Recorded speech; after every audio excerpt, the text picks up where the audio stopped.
राजपूतों की रानी बनने से पहले पद्मावती सिंहल की राजकुमारी थी। वह एक अपूर्व सुंदरी थी। उसकी सुंदरता के बारे में चारों दिशाओं में विभिन्न प्रकार के वर्णन चल रहे थे।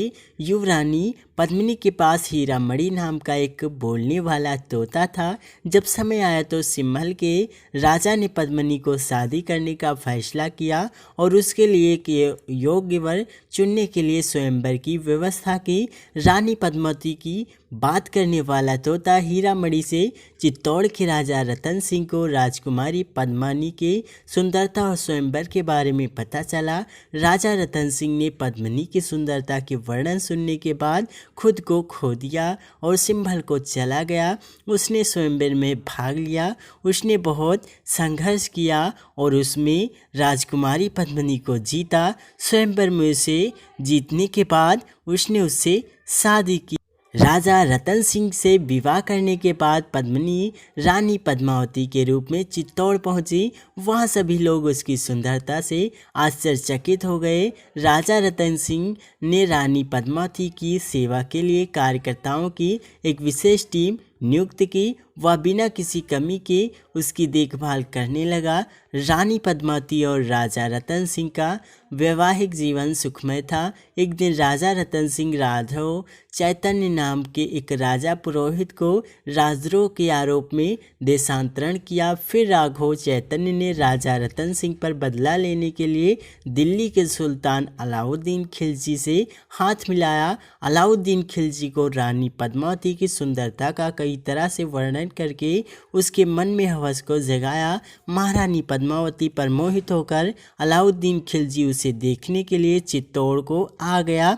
अलाउद्दीन खिलजी से मिलने के लिए पहले राजा रतन सिंह और रानी पद्मावती तैयार नहीं थे, लेकिन यह तुच्छ कारण के लिए युद्ध न होना चाहिए, इसलिए रानी पद्मावती उसे आईने में अपना चेहरा दिखाने के लिए सहमत हो गई। आईने में रानी पद्मावती की खूबसूरत चेहरे को देखकर अलाउद्दीन खिलजी पूरी तरह से पागल हो जाता है। अलाउद्दीन खिलजी ने उसे पाने के लिए धोखे से राजा रतन सिंह को बंदी बना लेता है। अलाउद्दीन खिलजी ने राजा रतन सिंह की रिहाई करने की लालच दिखाकर रानी पद्मावती को एक रात उसके साथ सोने का आग्रह करता है, लेकिन रानी पद्मावती ने उसके नीच सपने पर ठंडा पानी छिड़का दिया। अपनी बुद्धि का उपयोग करते हुए खिलजी के बंदियों से राजा रतन सिंह को रिहा कर दी। इससे गुस्सा होकर अलाउद्दीन खिलजी ने सीधे चित्तौड़ पर युद्ध की घोषणा कर दी। कई दिनों तक युद्ध चलता रहा। अलाउद्दीन खिलजी की शक्तिशाली सेना के सामने रतन सिंह की सेना लंबे समय तक नहीं लड़ पाए। राजपूत सेना की पराजित होने की सभी संभावनाएं नज़दीक आ गए। रानी पद्मावती की सुंदरता के लिए तरसने वाला और एक दुश्मन राजा देवपाल से राजा रतन सिंह की हत्या हुई। अलाउद्दीन खिलजी अपने कुटीर प्रयास में सफल हो गया। रानी पद्मावती राजा रतन सिंह की मृत्यु की खबर सुनकर चिंतित हो गई।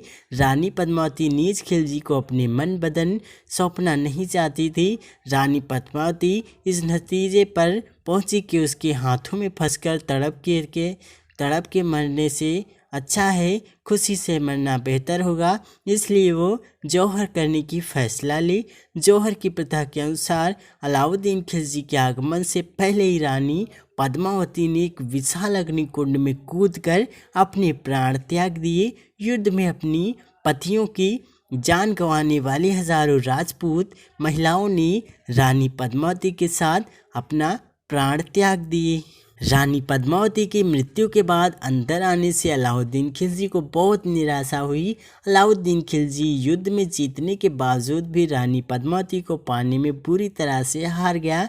चाहे जान क्यों न चली जाए, लेकिन इज्जत सुरक्षित रहनी चाहिए। हमें यह सीख रानी पद्मावती से मिलती है। यह रानी पद्मावती की कहानी है। अगर आपको अच्छी लगी हो तो इसे लाइक करें और ज़्यादा से ज़्यादा शेयर करें।